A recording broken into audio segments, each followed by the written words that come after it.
Ooh, that was a good one. What's going on, guys? Jim Surratt, Hammer Strength Conditioning, coming at you today. Want to talk today about plyometrics or jumping. Hopefully you can see these boxes. I will not be jumping today for the tactical population. So this will probably be a pretty short video.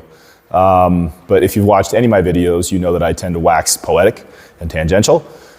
And I often sort of weave my way through these little videos. So it may turn into a long one, I don't know. But, so why would the tactical population need to be good at jumping? Well, because if we're looking at specificity of movement, right, and specificity of application, there are going to be situations, regardless of the field in which that tactical professional is in, meaning whether they're first responder, law enforcement, or military, that they're going to have to jump, right? Jumping is a very fundamental, basic, foundational aspect of human movement and human force production, right? So how do we train that for the tactical population? So let's back up a little bit. Why would we jump, right? Instead of doing something like a clean or a snatch, or even like a push press, or a clean pull, or something like that. Those are all fantastic movements. I personally really enjoy Olympic lifting. I'm not as good at it as I am at powerlifting. I don't have the technical proficiency for it. And that leads me into my point, is that the requisite technical proficiency for maximal power development and rate of force development via the utilization of Olympic movements like the clean and jerk and the snatch and the variations thereof is often much higher than one, operators or first responders have time for, or to possess. Meaning that in order to get really good at doing cleans, you have to spend a lot of time doing cleans, right?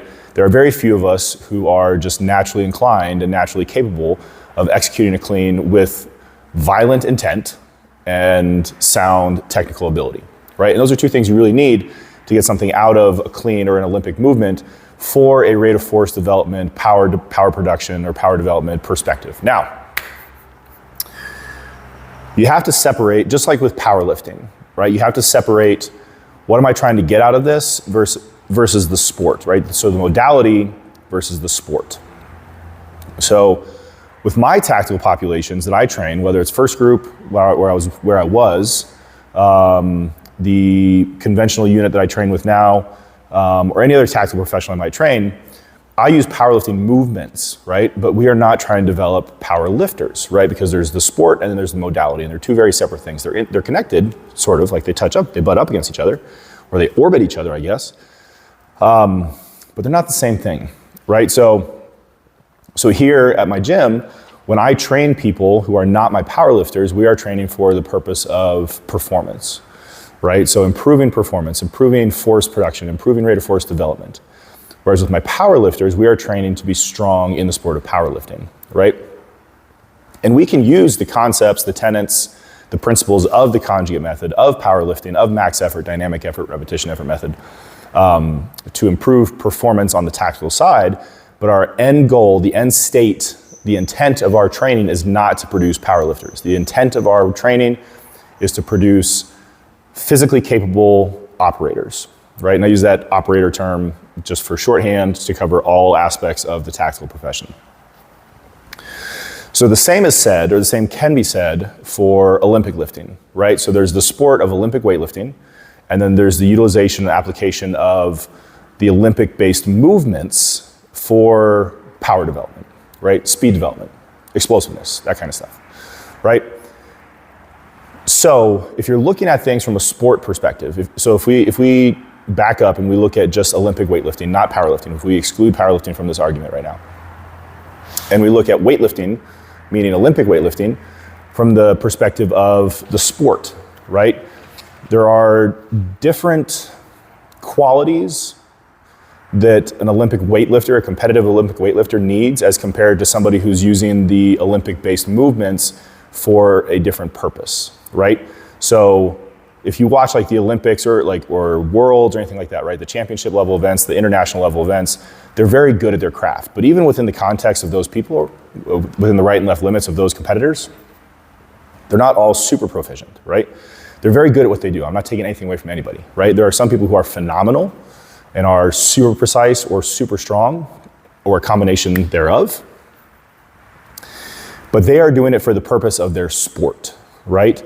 And that is what they do. At the international level, that is probably their job, right? They're probably a state-sponsored athlete or a nationally sponsored athlete, and their job is to train for the sport of weightlifting. And then a byproduct of that training is explosiveness, is force production, is rate of force development, right? But that's not what we are not trying to take my tactical operators and turn them into weightlifters, just like we're not trying to take those tactical operators and turn them into powerlifters. So in order to get really good at the Olympic lifts, you have to either be just naturally talented, have God-given talent, or you have to spend a lot of time doing it.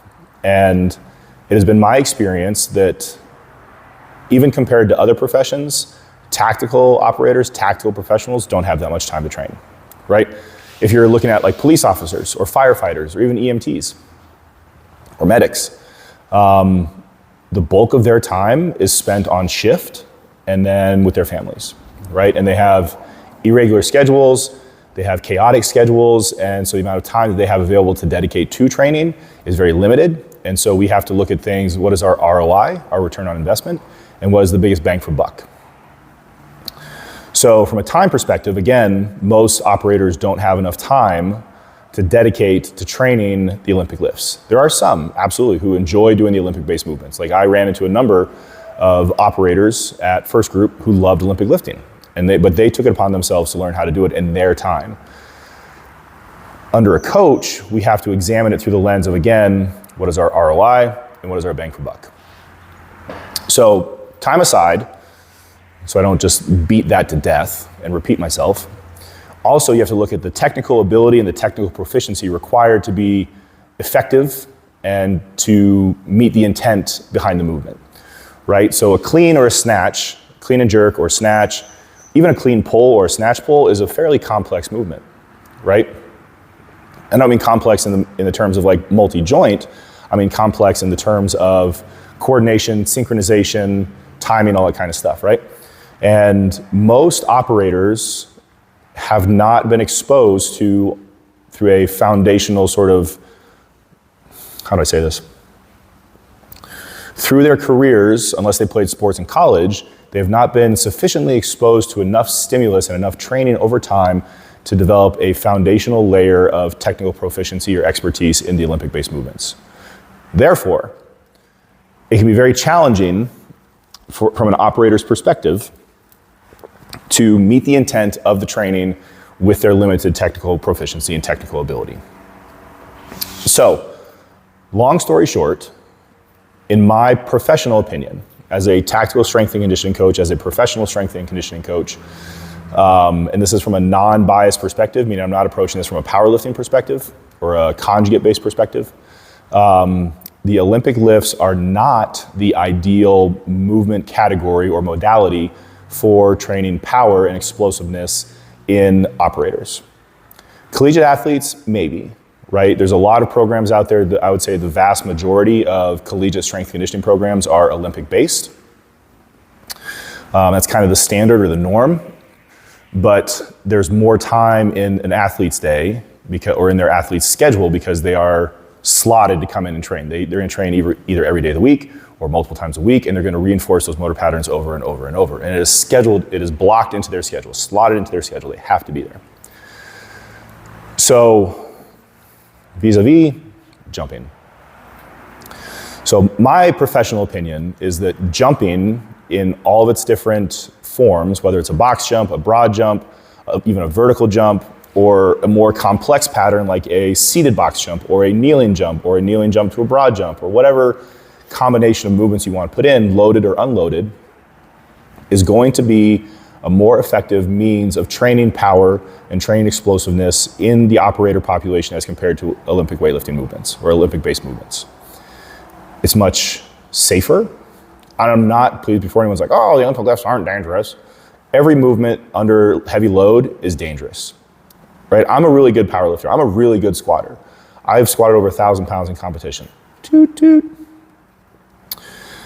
But it's dangerous, right? You start lifting maximal load regardless of the movement pattern, whether it's a squat, bench, deadlift, clean, snatch, overhead press, shit, even a dumbbell curl can be dangerous if it's loaded too aggressively, right? So there's an inherent risk in weightlifting or in strength training, right, that we all accept when we step underneath that bar. Jumping still has its risks, right? You're jumping to an elevated surface or an elevated platform. You might trip, you might fall, you might scrape your shins up, you might roll an ankle. There's things that can happen. However, you're probably not going to end up with a career-ending injury from a mistimed or poorly executed jump. You might end up with a twisted and sore ankle, or you might crack your shins, and I don't mean break them, I mean like smack them, right? You might skin your shins up, right? You might have sore knees, but those are all very mild consequences as compared to what could happen if you catch a clean in the wrong position. So when I was working at Missouri State University as a graduate assistant, we had a guy, a receiver, very strong. He attempted like a 405 clean one time, and he used straps, which is not a great idea if you're not used to using straps because you're anchored to the bar, right? And when he caught the bar, his elbow hit his kneecap, and it jammed his wrist up real hard, right? And he had not a career-ending injury, but he had a pretty significant injury to his wrist. He didn't break anything, but he tore it up pretty bad, right? And that affected his ability to perform. And if we are looking at things from the perspective of sport versus profession, right? Now, for these kids, these athletes who are playing at the collegiate level, you know, their sport is their job, but it's just a game, right? And I'm not trying to diminish anything, right? I'm not taking away any gravity or any seriousness from their execution, their pursuit, and their application of skill, and their skill craft, right? Excuse me. But it's not, if I don't do this job, I don't get to eat, or my family doesn't get to eat, or I don't have a place to live, right? Like, if you hurt your wrist doing cleans, you might get sidelined for a couple games, you might not be able to play, but you're probably not gonna lose your scholarship. If you come into my gym and we do cleans and you crack your wrist or sprain your wrist and you can't perform your job, you could get fired, right? Maybe not fired, but you get put on, you know, administrative leave without pay. So it can affect your livelihood, your whole life, right? Not just a facet thereof. So my professional opinion is that jumps are a much safer alternative. And that's why I don't program Olympic lifts in my gym or for my operators unless they specifically request them, right? And there are ways you can program the Olympic lifts to make them safer. Like, you know, I have a retired GB with whom I work, and he likes doing cleans. He can't really do them anymore because he's got a jacked up shoulder and a jacked up lower back because he spent 20 years in the Army, right? But he liked doing cleans, and so we programmed them in. We worked our way around them as best we could until he couldn't perform them anymore.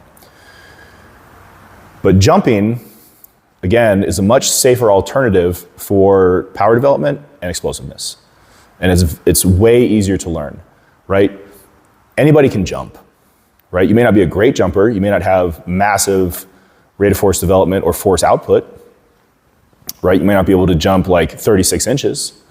You might not be able to jump, you know, 9 feet, 10, I don't even know what a good broad jump is anymore. I'm so far removed from those metrics, it doesn't even matter to me. But you might not be a great jumper, but that's okay as long as you are putting out effort and you are trying to meet the intent of the training. That is what is important, is that you are meeting the intent of the modality and of the movement, right? So here at Hammer, we train a variety of jumps. We train, not with my powerlifters, because again, we're not training to be explosive in that sense, right? None of us care about how much we can jump now, or how high we can jump, or how far we can jump. Now, would it be good to train that from an explosion perspective, from a force development perspective, or rate of force development perspective? Absolutely. But I'm not concerned about any of my lifters jumping. I'm concerned about them lifting, right? So here at Hammer, with my non-powerlifter population, we train box jumps, we train seated box jumps, we train broad jumps. We haven't done kneeling jumps yet because we're still working our way into it, but we do with and without load. We change up the volume. We change the heights for intensity. We do depth drops and depth jumps, that kind of stuff, right? So there's a lot of different ways you can approach training or approach plyometric training, whether you call it true plyometrics, as in like bounding, repeated effort, or single response effort, multi-response effort. There's a lot of different ways you can train it in a much safer environment. So how would I then apply the concepts of jumping to the tactical population? Well, again, we do box jumps, we do broad jumps, We do approach jumps where you like run up and then you jump. So we're creating some momentum, creating some additional force production, rate of force development. We do loaded, unloaded, static, delayed, all sorts of stuff, right? So again, very simple ways to implement training. We typically do like three sets of 3 to 5, depending on the movement, the intensity of the movement. More intense movements require a lower amount of, or necessitate, maybe not require, but necessitate a lower volume just because of the intensity of the movement. But yeah, so that's about it. That's how I would train jumping within the context of the tactical populations. Very short, very sweet. I think that took maybe 7 minutes. So thanks for checking out the video. Like, comment, subscribe. As always, don't waste the pain.